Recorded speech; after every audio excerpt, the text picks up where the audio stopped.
Hello and welcome to the CX Files for June 6, 2024. My name's Mark Hillary and I'm in Sao Paulo, Brazil. And I'm Peter Ryan in Montreal. Mark, great to catch up with you. And as we are speaking, I'm preparing to head to Nearshore Nexus in Jersey City next week. That's going to be put on by our friend Kirk Laughlin. Always the premier gathering of outsourcing for the Americas, but it's taking on a new life of its own with more and more international participation from different parts of the world. So well done to Kirk, and can't wait to take part as not just a panelist on the panel that Kirk is chairing, but chairing a panel of my own while I'm there. No, that's excellent. And Kirk, I know that Kirk always puts on some great events. And it was a pleasure to see him at CXO quite recently over in Atlanta. Yeah, in fact, you were part of a panel that he chaired, and I think that was probably one of the more interesting chats I've heard in a long time. It was yourself, it was Yannick Grant, and Rod Jones chatting a little bit about the dynamics of running a CX podcast and what some of the key takeaways were. A fascinating discussion that you had with the rest of your fellow panelists and with Kirk, and certainly I think that it speaks to the extent that multimedia and certainly communicating via podcast, some of the key trends, is really taking off in our sector. Yeah, absolutely. And I was hoping that we would have a recording of that conversation, but I don't think it happened. But maybe something we can do is sort of use that as a theme for our future CX files anyway. Exactly. But, communicating a value proposition, communicating a company's brand, communicating key trends is what we're here to talk about today. And I was really excited a few weeks ago when I had the chance to interview Erin Broecker, who is the Senior Director of Global Content Strategy at Teleperformance. Now, I've known Erin quite some time, and one of the things that strikes me about Erin is her passion for writing, her passion for the written word, and her passion for good business content. One of the things that I think that a lot of organizations in the CX space aim to do is to provide great thought leadership and to provide not just, I would say, sales pitches, but to provide an instrument in which an organization can communicate an understanding about the market and what's going on. And Erin has been instrumental over the course of the past few years in Teleperformance, I think, really reaching for the stars and grabbing them. So what I thought it would be interesting to do would be to get on the podcast with Erin to talk a little bit about how she sees the importance of communications, of written content in the scope of the CX sector, what is important to think about when producing thought leadership, and really why organizations, whether it's from the delivery and business services standpoint or the tech sector, need to be considering good thought leadership as they take their value proposition to the market. Yeah, I think it's interesting because one of the things that we always think of with BPOs is reliability, where we see all these metrics and measures to determine are they delivering for us today. But it's also very important to think about what's going to happen tomorrow and how a customer is going to be expecting to interface with your brand next year. And we actually had a pod on CX Files. I think it was a couple of months ago where we talked to Southern Rail, the train company in the UK. And I remember then, they actually started talking about Teleperformance and said, we want to focus on being a rail company, and we let TP handle all the kind of customer interactions. And they also tell us what we need to be doing to improve the customer experience. So it was a great example of a partnership, and sort of advising the client, not just on what you're doing day to day, but also, how you're going to need to plan for the future and sort of evolve the customer experience as well. So, and I think that the idea of the thought leadership, that really demonstrates it. Certainly there's some individuals that you and I both know from Teleperformance. If you look at their LinkedIn, they've been blogging and commenting on the industry for years and years, and it's not really their day job. They're not there just sort of talking about what they're doing day to day, but they're talking about where is this industry heading, how will AI change the industry. It's always some people that have got these ideas and are thinking about where the industry is headed, are going to be the interesting ones to talk to for business you want to do today. Exactly. I couldn't agree more. And, we tease out a lot of these different elements with Erin, and I think really get a clear idea and almost a blueprint or a roadmap in terms of what different organizations in the space need to be considering as they come up with a content strategy. So I'd recommend that we go to Erin and we go to the chat that I conducted with her to find out a little bit more and to get, as I say, that sense of clarity in terms of content strategy.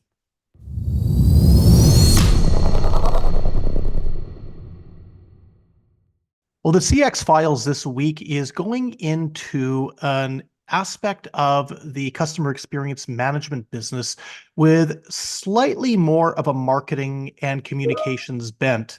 And the lady who I'm about to introduce to our audience today might be new to some of you, but she is by no means new to me. It's Erin Broecker, who is the Senior Director of Content Strategy at Teleperformance. Now, Erin, you and I have known each other for I'm going to say at least 4 years now. But the peculiar thing is we've never actually met in person.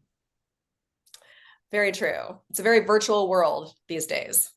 It is a very virtual world, but we are virtually very happy to have you on the CX Files. I know that we've been talking about doing this podcast interview for quite some time.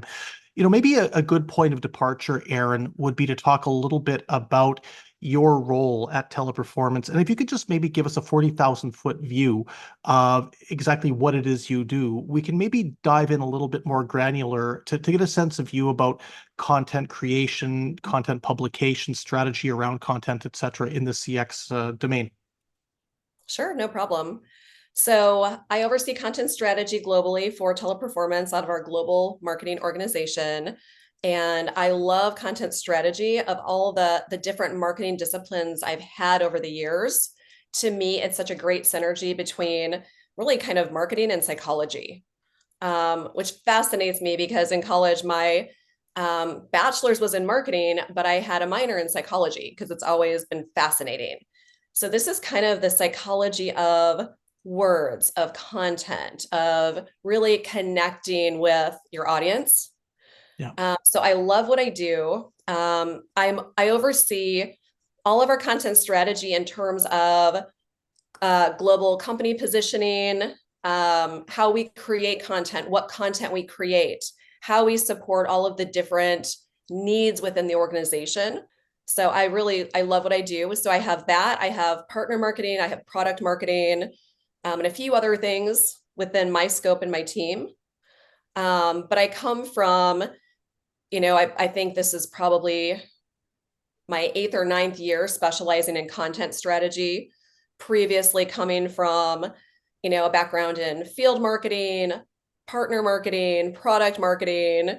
I've kind of dabbled in a number of areas, but to me, this is the most just fun for me because of all the strategic nuances behind it.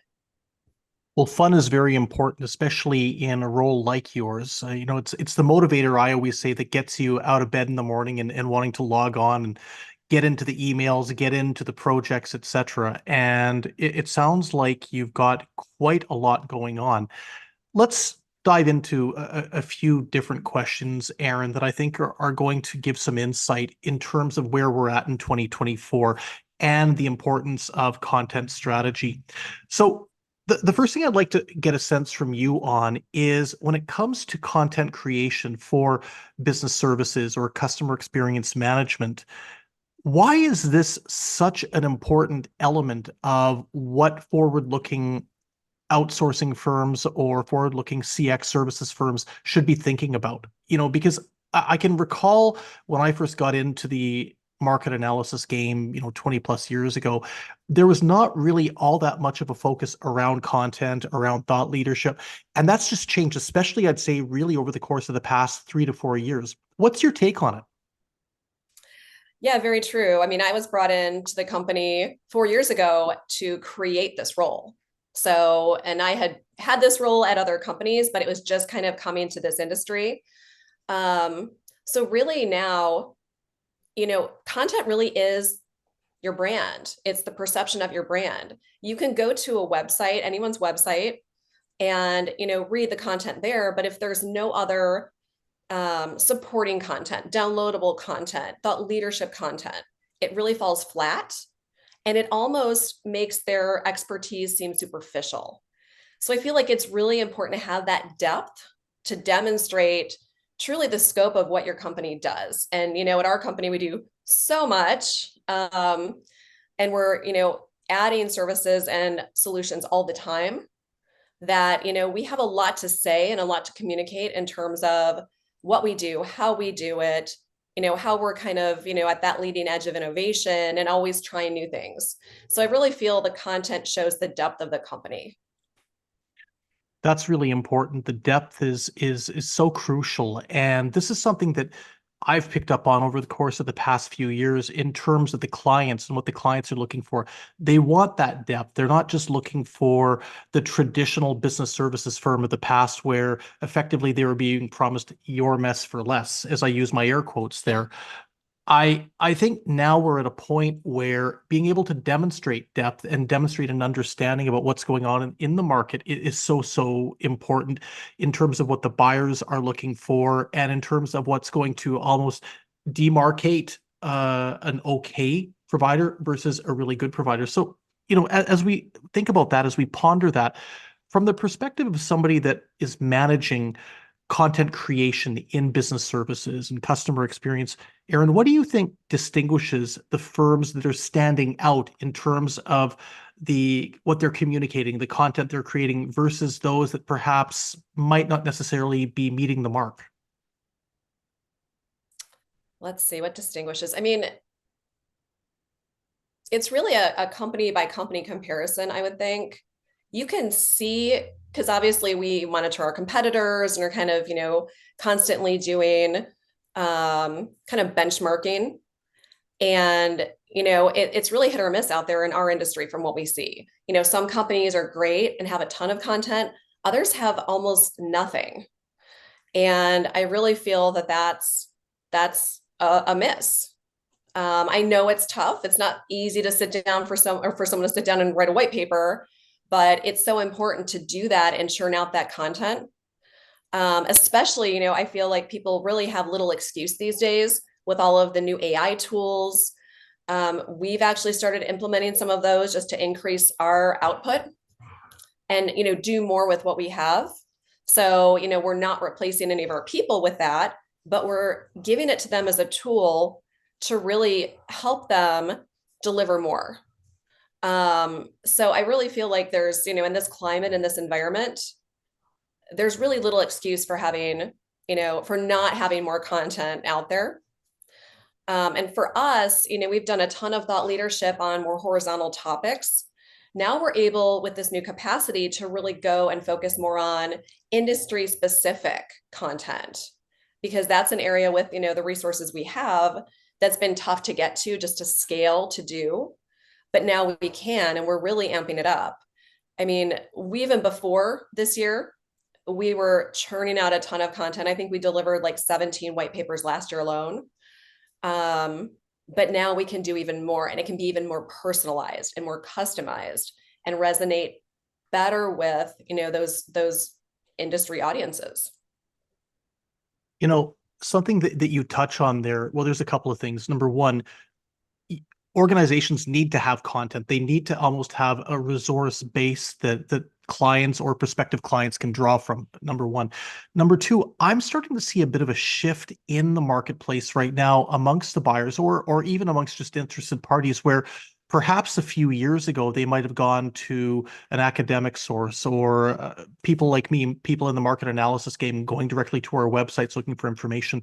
But now more and more with business services or CX players providing their own thought leadership that's driven on trying to illuminate what the business challenges might be, perhaps horizontally or in a particular vertical, and then what some of the alternatives would be, not necessarily a sales pitch as such, but rather the ability to understand what some of the alternatives might be to solve a problem.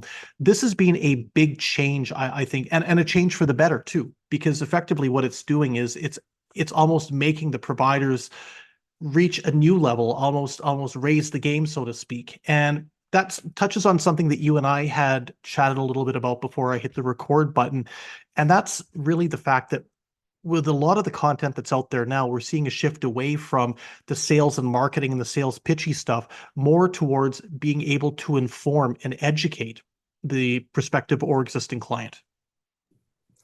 Yeah, absolutely. I mean, it's always the what's in it for them. You've got to make a message resonate with your audience and really address what keeps them up at night instead of just saying how great your company is. Like that only goes so far. You really need to offer proof points to that. So yeah, so thought leadership is so important. And we do so many different types of content. It's a balance. So what I do is, we start with our most strategic topics. And then I decide if, what the right channel for those is. Is it a TP branded paper? Is it a co-branded with one of our content partners like yourself?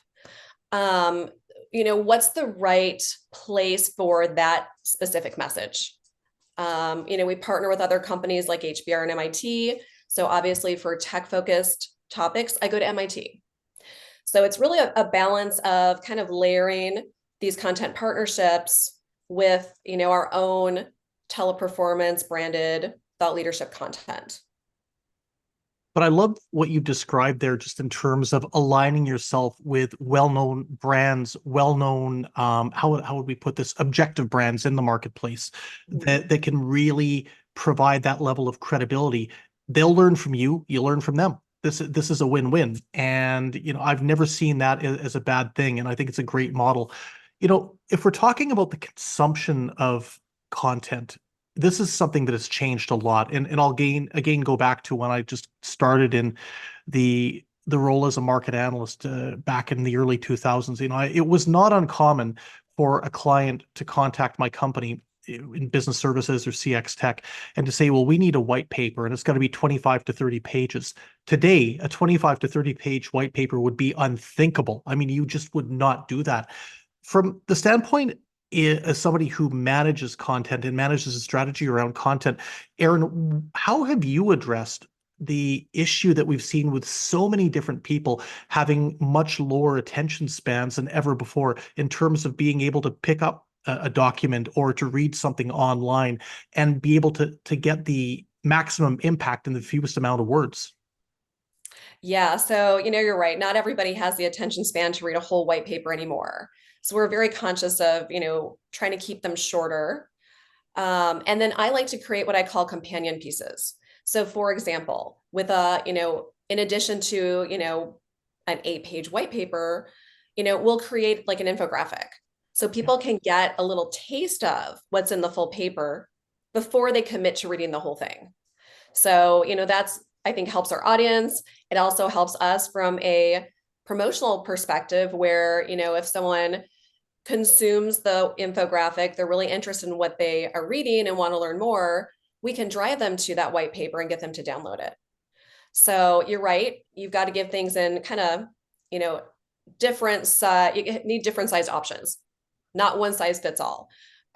We've started doing that as well with our client case studies.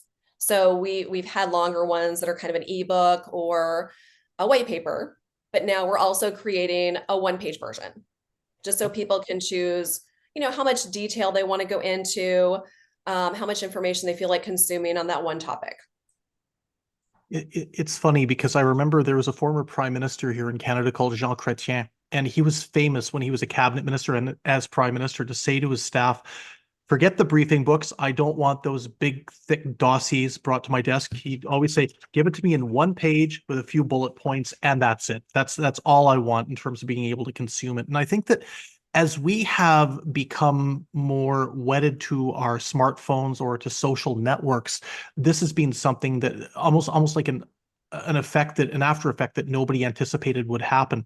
And talking a little bit about those elements around how we communicate from a business perspective, Erin, what do you see as the role for networks like a LinkedIn that's dedicated to business, to networking from a commercial standpoint in terms of being able to disseminate content? Yeah, so we use LinkedIn quite a bit, but we play with other platforms as well. So, we look at and test what works best on each platform and where people are seeking certain types of information or where they're not. So, LinkedIn, we tend to use a lot for things like our thought leadership content just because of the audience. And I do feel, it resonates well there. In addition to putting things on our own, in our own channel, we have, executives that put out promotions about our content. We've got a lot of leaders that focus just on an industry, for example. So they're out there, also promoting, our content to their networks. So I think it's a great way for people to really amplify. And not only does it help us promote our content, but it helps our leaders, inform their network, strengthen those bonds, and maybe, position something that, one of their clients might need and didn't realize they needed it. Well, on that note, Erin, I want to say thank you very much for joining us on the CX Files. It's been an awesome chat, as always, and we look forward to welcoming you back. And in the interim, good luck with the work that you're doing in terms of developing and executing on content strategy at Teleperformance. There's a lot of great stuff coming out, and you and I had talked about a week or so back about, as you were mentioning, how much you're producing, but in my opinion, what's coming out is not just plentiful, but it's very deep and it's very effective in terms of educating the marketplace. So congratulations on that. Thanks so much for having me. I've greatly enjoyed it.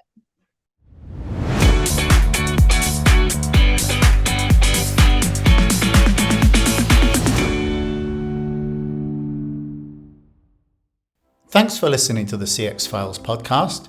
We really appreciate your feedback and suggestions. You can reach myself, Mark Hillary, or Peter Ryan via LinkedIn. Please also leave a rating or review on your favourite podcast provider, as that helps more people to find us. As always, we'd like to thank Chris Haig at Traction Media for the CX Files graphics. See you next week.